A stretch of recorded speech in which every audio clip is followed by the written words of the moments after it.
Hello everybody and welcome back to our hands-on tutorial in this artificial intelligence course. In this hands-on we will work on some linear regression examples. But before we will start with this, I would like to show you the linear regression slides Jupyter Notebook. This Jupyter Notebook I have created for you that you can see how I produced all the plots in the slides that I uploaded for you on Moodle. That's just optional and just for you to see how one can do a lot of things from scratch and what's possible with Python. So for example, here I generated the data to plot the toy data for the lecture. And here you can see then the plots for these different estimates or for these different beta 0 and beta 1 values and the squared loss for all the different values. So all the plots that you have seen more or less in the slides are also integrated into this Jupyter Notebook. And I also created here examples where you can interact with the plots, like here. I plotted this 3D surface and it's interactive now. So what you can see here is a plot, and you can turn and tilt the plot to see how the surface of this landscape looks like. You can zoom in to the surface, then you see the contour lines, you see the data points from the examples that we had before, where they are in this surface, and then you can tilt it and all these things. So it's just for exploration to really see where is the minimum of this surface. And the same I have done for the L1 surface, which you can see here, which looks a little bit different than the L2 surface. And then you see that the minimum is also at a different position here, slightly. So that's just for you, that you can look at these different examples and how I produced them. In this tutorial, I will now work on two data sets, or on one data set that consists out of two files. And I called it plantgenotype.csv and plantfloweringtime.csv. You can find these files on Moodle. Please download them and upload them to your private Jupyter Hub and to the folder you are creating also the document now. So let's first look at the plantfloweringtime.csv. So that's a CSV file that contains measurements. Here you can see a total of 697 measurements for 697 plants, and it tells you the number of days the plant was flowering. So it's the flowering time of a plant, and some of the plants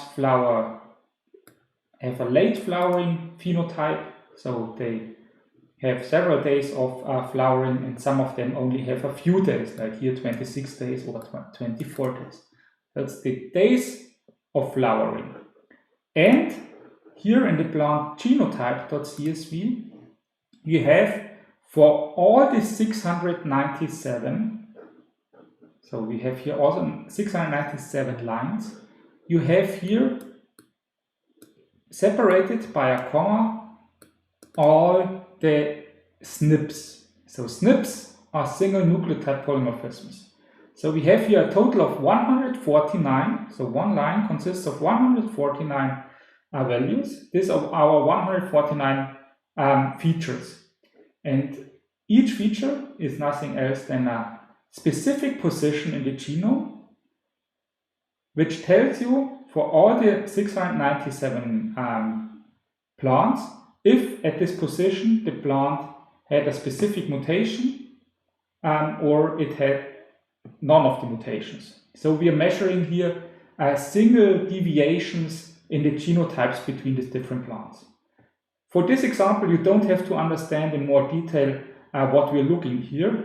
You just have to know we have 149 different positions in the genome that differ between the 697 plants, and for each of the plants we know how long they flower. And now we would like to predict, based on the genotype, if we can forecast how long a specific plant will flower just by looking at the genotype of the plant. And that's a typical regression problem. So here we now create a new Jupyter Notebook. And then we do our standard imports. So I call this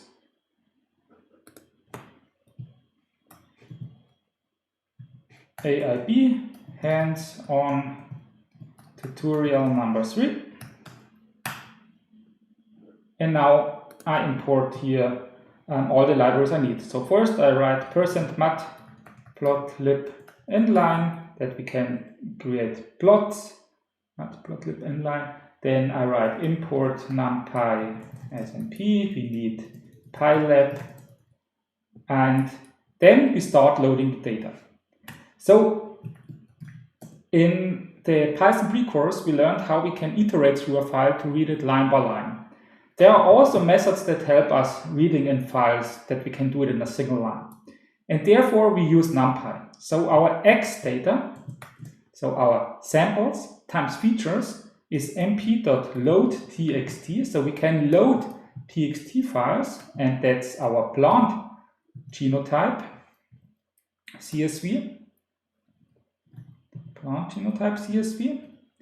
And we have to pass a delimiter. So the delimiter is in our case a comma. It tells us that the different features, so the columns are separated by commas. The same we do for our y variable. So our y values are mp load txt, our plant flowering time data.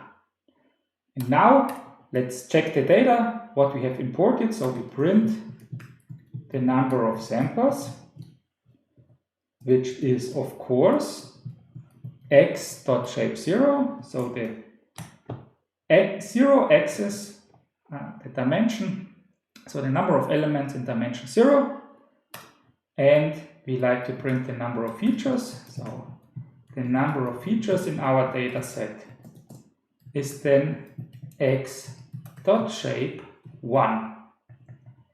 And now let's visualize the data. So y is not a class label now, it's not 0 and 1, it's continuous. So we can plot a histogram. So we can write pl.hist, that helps us to plot a histogram. We pass our y values, so all our phenotypic values, so the dates until how long a plant was flowering. We set some colors, for example, the edge color we set to white, and we set the number of bins in this histograms to 20. And then I would also like to print the mean number of days an individual was flowering. So I compute the mean of y here, so that's nothing else than y.mean. Let's execute this, and then you can say, okay, we have 697 samples, that's exactly what we would expect. We have 149 features, this is our genotype. The mean of y is 38.8. So 38 days the plants were flowering on average. We also can have a small look at how the data in X looks like. So let's say X, and I like to take sample 0 and all the features. Then I get the following array, which has the shape of which now has the len of 149. So we have 149 features for sample 1, which is 0, 2s, and 1s. Could be also there. In this case, there are only 0s and 2s, so it does not have the genotype. It has the A, what has the C. So the nucleotides, the polymorphisms, are encoded here in major and minor alleles. And the same we can do for, of course, a feature. So we take all the samples for feature 0, and then you see, okay, these are all our 697 samples, and we know which of the samples had which genotype. How we did the encoding, it's not important for this project right now. It's just that you know, okay, there are differences in the genotype between these different individuals. And here in the histogram, we can now see the distribution of the days a plant was flowering. So we see that many of the plants, more than 140 plants, are flowering early, so below 30 days. And there's only a small number of plants that flower longer than 60 days. So that's the distribution. And we would now like to predict, based on the genotype, the number of days a specific plant is flowering. And how can we do this? We can use, therefore, a linear regression. And therefore, we first have to import the matrix from scikit-learn. So import sklearn.matrix as matrix. Then we import from sklearn model selection. We import a train test split that we can split the data, and we import from sklearn a linear model. In this case, we import linear regression. Then what we have to do, we first have to split our data, split data into train and test. So x train, x test, y train, y test is equals to train test split. We pass here our data matrix x and y. We say the test size should be 0.2, so 20% of the sample should go into the testing. And then we can fit our linear regression model. Before we do this, we usually check if the sizes of our training and testing are okay. So the full data had strx.shape. Then we print the train data, strxtrain.shape, and we print the test data shape, x_test.shape. And then we see, okay, the full data had 697 samples and 149 features, and now the training has 557 samples, and the test data has 140 samples. And now we can print or predict or estimate our linear regression. So our linear regression model, LR, is linear regression. And now we fit the data, lr.fit, which is nothing else than the estimation of our beta values. Then we pass the training data and the y train. And then we do some predictions. So first we do predictions training, is like lr predict. And now we pass again the training data, and we do the predictions on the testing data. And I always do this both on training and testing to see how well our model performs on the testing and on the training. So how well it generalizes. X.test.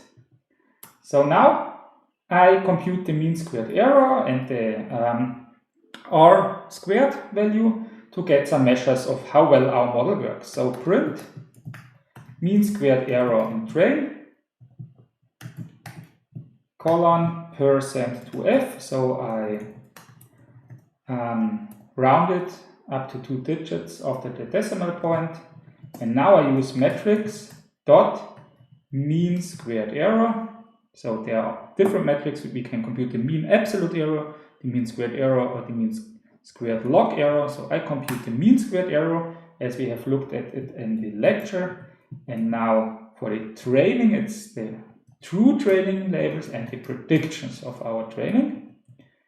And then I copy this, and then I compute here R2, that's in matrix the R2 score of our Y train and our predictions, and I copy then these 2 lines, and then I do the same for the test here. So I replace this by Y test and predictions testing. And now I can execute this, and we get here the following values. Now the mean squared error on our training data is 84.29. So this means that's the squared error now, the deviations of the days, so that we can transform this back. We also have to compute, for example, the square root of it, and then we know how many days from the original predictions are we off. And then the R squared on the training data is 0.69, which suggests that it works quite well in the predicting the number of days. However, if we now look at the testing, we see that the mean squared error on the test data is much larger than on the training data, which indicates that our model does not very well generalize to unseen data, and also the R squared on the test data is much less or much closer to 0 than here for the training data. This suggests that the model does not work very well, but it is doing something reasonable. It works better than predicting just the average number of days. And we now could look at some of the predictions, how well our predictions or how these predictions really look like. So let's say we like to print here the true y, then we make a tab, then we'd like to print the predicted y, and then we do a tab, and then we like to compute the difference. And this we do now for, let's say, 20 values in our test set. For I in range 20, we print the following. So we print here %, point to f, then there is a tab, %, point to f, then there are two tabs, %, point to f, and now we have to pass 3 values here. So we have to pass y test at position I. Then we like to get the prediction on the testing data at position I or at index I. And we like to get the absolute difference, NP absolute, of y test minus prediction testing. If I execute this, then we get the following table for 20 values. So, for example, we wanted to predict based on the genotype the value 24, and our prediction was 33 days.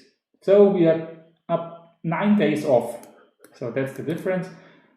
Our prediction was 9 days off of the true value. That's disappointing, but also not too bad. For example, here the true y was 60 and the prediction was 57 days. So here we are only 2 days off. So some of the predictions work rather well, but there are also some predictions that don't work at all. So what we can say from this first experiment, it somehow works. We can do predictions, but the model does not work convincingly well. But we are also not too bad for some of the plants. So this indicates it's possible that based on the genotype that we can predict how long a plant will flower or not. And in biology or in chemistry or in biotechnology, it's very common that we won't get these super perfect R squared values. So predicting such things like phenotypes, for example, how long a specific plant flowers, or if a specific human has a specific disease based on a genotype, is very challenging task. And therefore we are sometimes quite lucky if we could achieve something like this, because this is already better than a random predictor or just predicting the mean number. It works considerably better, and this might be already a convincing result for a publication. Of course, we could also look at the fits our model made. So we could, for example, type here our linear regression model and then dot and then intercept. So that's our beta 0, that's the bias. So it's 33.67, and we could look at all the beta estimates, which are called underscore, so it's coefficients, the coefficients of our linear regression model, which are in our case 149 values, because we have 149 features. So with these values, you can write your own linear regression model then to do the predictions. So that's all you need for your linear regression model. And that's now happened within this, so the fitting now happened within this function here, lr.fit, but we learned in the lecture how we can do it in an analytical way using linear algebra, and that will be one of the tasks you will do in your exercise to fit your own, or to write your own linear regression model.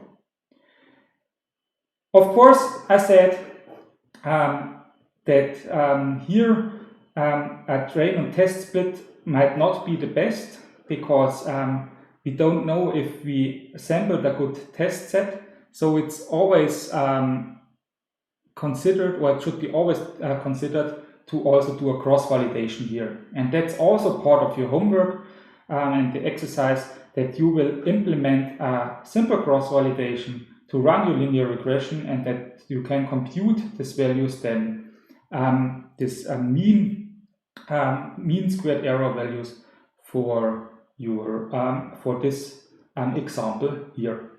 That brings me to the end of this hands-on, and we will see us then in the question and answers hour. Thank you.